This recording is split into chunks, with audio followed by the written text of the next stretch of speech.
जब अर्जुन और समीर पीयूष के पैर को देखते हैं तो दोनों गंदा सा मुंह बना लेते हैं और एक साथ कहते हैं, छी कितना गंदा पैर है तेरा, बाल ही बाल है, मोटे कम से कम वैक्स तो करा लिया कर। पीयूष अपने पैर को देखने लगता है और सोचने लगता है, पानी के अंदर बाएं पैर पर जो हाथ का निशान मैंने देखा था वो कहाँ चला गया। यार भाई मैं सच कहता हूँ, मैंने अपनी आंखों से पानी के अंदर वो निशान देखा था।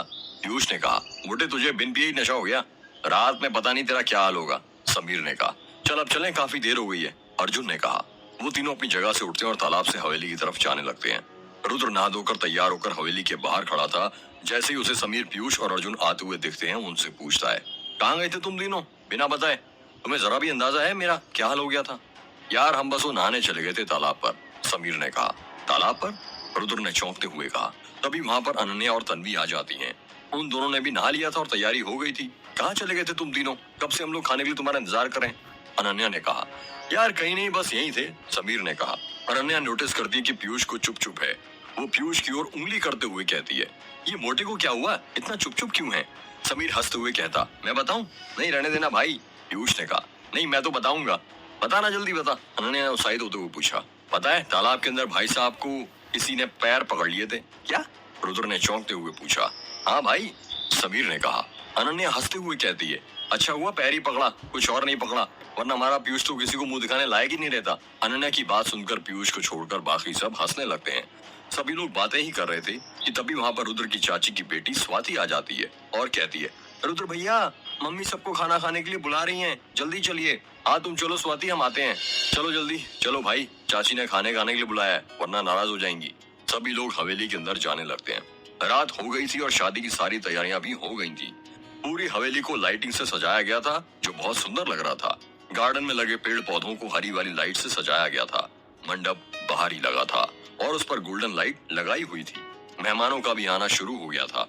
समीर, पीयूष और अर्जुन रुद्र के कमरे में तैयार हो रहे थे। रुद्र तैयार हो गया था पर पीयूष अभी तक तैयार नहीं हुआ था। अबे मोटे कितना टाइम लगाएगा? शादी रुद्र की है, तेरी नहीं। देख रुद्र तुझसे पहले तैयार हो गया है, समीर ने कहा। अरे तो वो क्या करेगा अब तैयार होकर, वैसे भी आज शादी होने वाली है उसकी, अब से वो आदमी बन जाएगा और हम तो कुंवारे हैं ना, तो कोई ना कोई कुंवारी लड़की तो ढूंढनी पड़ेगी ना आज। क्या कहा? आज से मैं आदमी बनने वाला हूँ? रुद्र ने पीयूष के पेट में मजाक में मुक्का मारते हुए कहा। तूने पेट देखा है अपना? अपने आदमियों की तरह तो तेरा पेट निकला है मोटे, चल रहने दे, पीयूष ने कहा। रुद्र ने नीले रंग का इंडो वेस्टर्न कुर्ता पहना हुआ था और वो उस पर बहुत जच रहा था।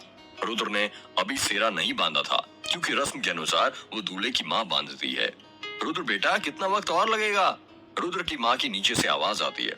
बस 2 मिनट माँ, अभी आया, रुद्र ने चिल्लाते हुए कहा। सुनो माँ, मुझे नीचे रस्मों के लिए बुला रही हैं, मैं जाता हूँ, तुम लोग आ जाना, ठीक है? रुद्र ने अपने दोस्तों से कहा और वो वहां से जाने लगा। ठीक है, अर्जुन ने कहा। रुद्र जल्दी जल्दी में अपने कमरे से बाहर निकलता है और जैसे ही कमरे से बाहर निकलता है, हड़बड़ाहट में तन्वी से जाकर टकरा जाता है। अचानक रुद्र के सामने आ जाने के कारण तन्वी जमीन पर गिरने लगती है। तभी रुद्र तन्वी का हाथ पकड़ लेता है। तन्वी ने काले रंग का लहंगा पहना हुआ था और गले में सफेद रंग का स्कार्फ बांधा हुआ था। माथे पर छोटी सी काले रंग की बिंदी थी। आंखों में सुरमा और कानों में छोटे छोटे काले रंग के बुंदे थे। हाथों में सफेद और काले रंग की चूड़ियां। तन्वी स्वर्ग किसी की अप्सरा से कम नहीं दिख रही थी। ऐसा लग रहा था जैसे चांद काली घटाओं में छिप रहा हो। तन्वी ने ठीक वैसा ही मेकअप किया था जब उसने कॉलेज की फ्रेशर्स पार्टी के दिन किया था। रुद्र तन्वी की आंखों में देखता है और देखते ही देखते अपने कॉलेज के दिनों में खो जाता है। उसको याद आता है भोपाल के नेहरू नगर का गोल्डन ट्रीट होटल, जहाँ पर उसके सीनियर्स ने उन्हें फ्रेशर्स पार्टी दी थी और जाने अनजाने में उसे तन्वी के करीब ला दिया था। उस वक्त सीनियर्स जूनियर्स को टास्क दे रहे थे। सब जूनियर्स को टास्क देकर हो गए थे और अब बस तन्वी और रुद्र बचे थे। सीनियर्स भी हैरान थे कि ऐसा कैसे हो गया, क्योंकि उनके हिसाब से तो आखिर में बस 2 लड़के बचने चाहिए थे। पर फिर उन्हें पता चलता है कि लिस्ट में जो आने वाले थे उसमें एक लड़का नहीं आया था, बल्कि एक लड़की ज्यादा आ गई थी। स्टेज पर रुद्र और तन्वी खड़े थे। स्टेज को दिल के शेप के लाल और सफेद गुब्बारों से सजाया गया था। स्टेज के बगल में ही डीजे वाला था, जो जब किसी का टास्क चल रहा होता तो गाना बजाया जाया करता था। रुद्र ने सफेद रंग का शर्ट और काले रंग की पैंट पहनी हुई थी और गले में ब्लैक पोनी टाई लगाई हुई थी, जो कि पार्टी का ड्रेस कोड था। सभी जूनियर लड़के वही ड्रेस कोड में आए थे। तन्वी ने नीले रंग की बारबी वाली फ्रॉक पहनी हुई थी, क्योंकि सीनियर्स गर्ल्स का यह आदेश था, कोई भी जूनियर लड़की वेस्टर्न या जीन्स टॉप पहनकर नहीं आएगी, सब ट्रेडिशनल में ही आएंगी। क्या नाम है आपका? एक सीनियर लड़की ने प्यार से तन्वी से पूछा। जी तन्वी सर। और तेरा नाम क्या है?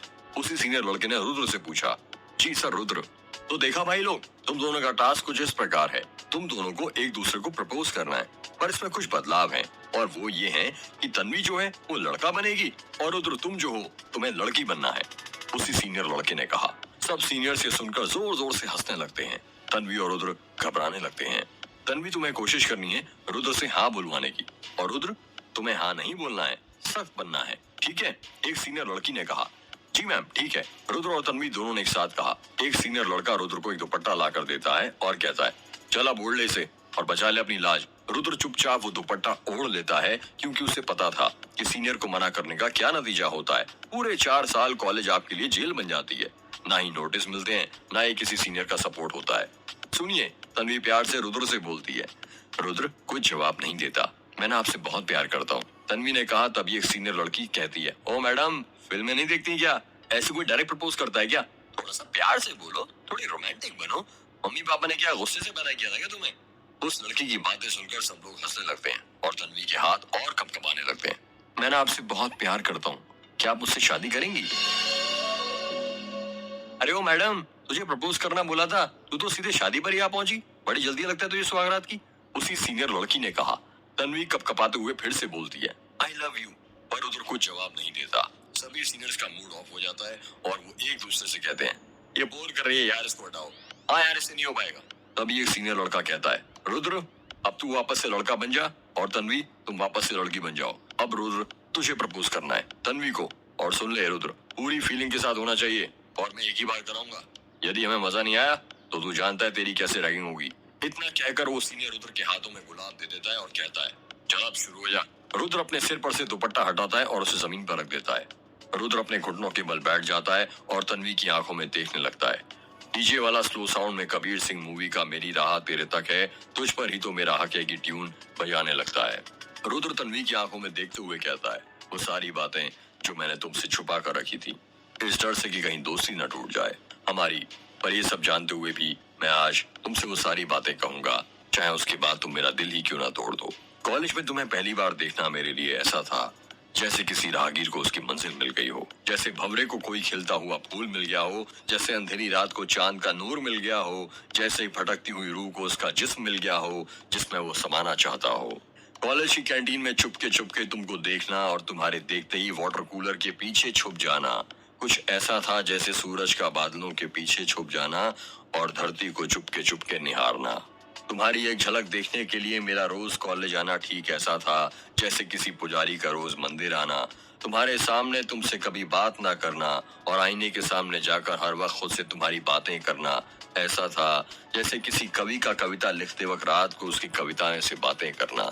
मैं तुम्हें खुश रख पाऊंगा या नहीं रख पाऊंगा ये तो मुझे नहीं पता, पर हाँ इतना जरूर पता है कि मैं तुम्हारे बगैर खुश नहीं रह पाऊंगा।